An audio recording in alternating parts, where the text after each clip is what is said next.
Namomroblema ang ilang empleyado kapag nagsimula ng isang buwang dry run ng odd-even scheme sa EDSA sa June 16 bilang paghahanda sa EDSA Rebuilding Program. Hirit ng ilang empleyado sa mga kumpanya, ipatupad ang work-from-home setup. Pero may agam-agam ang employers. Ang balitang A to Z ni Ace Cruz. Tuwing Miyerkules lang hindi nagagamit ni Ariel ang kanyang sasakyan papasok sa trabaho sa Makati dahil doon natapat ang kanyang coding. Makakauwi ka ng anytime na gusto mo, tapos makakapunta ka kung saan mo gusto puntahan. Unlike pag nag-commute ka, mahirap talaga. Kaya't problemado siya ngayon kapag sinimulan na ang odd-even scheme sa pag-arangkada ng EDSA Rebuilding Program. Posible anyang pakiusapan ng kanyang boss na mag-work from home na lang. Baka possible po. Mag-request na kahit yung time ng coding na lang sana pumayag. Sa ilalim ng odd-even scheme, bawal dumaan sa EDSA mga plaka nagtatapos sa number 1, 3, 7 at 9 o yung odd numbers tuwing Lunes, Miyerkules at Biyernes.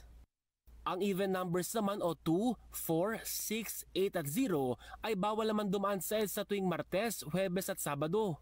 Tanging linggo lang walang ipatutupad na odd-even scheme pero tiniyak ng MMDA na dry run pa lamang ang gagawin sa June 16 at hindi pa sila mag-i-issue ng ticket sa mga violators. Walang window hours sa kasagsagan nito.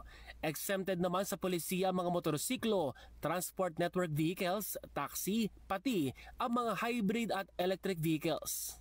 Kumporme naman si Atty. Robbie Consunji ng Automobile Association of the Philippines o AAP sa hirit ng ilang motorista na magkaroon ng work from home setup.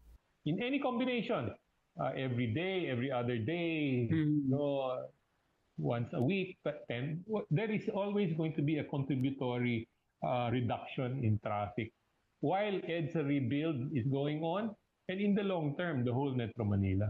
Nilinaw naman ni Consunji na hindi siya kontra sa odd-even scheme na ito lalo't una nang sinabi ng Department of Transportation o DOTR at ng MMDA na bahagi lang ito ng mitigating measures sa pagbigat ng daloy ng trapiko sa pagsisimula ng EDSA Rebuilding Program. So ang sinasabi ng batas, so long as may reasonable connection, yung solusyon ba yun sa problema? Then it is a valid exercise of police power in deprivation of property rights. Hindi naman siya forever. Welcome ang hirit na work from home setup kay Seri Ortiz Luis Jr., ang presidente ng Employers Confederation of the Philippines o ECO, pero may tagubilin siya. At pabayaan rin ang dumiskarte yung kanya-kanyang mga kumpanya dahil you cannot come up with a policy that will fit all. Mahirap kasi anyang obligahin ang business sector na ipatupad ang work from home setup lalo't posibleng maapektuhan ang productivity sa kumpanya. Para sa balitang A to Z, Ace Cruz.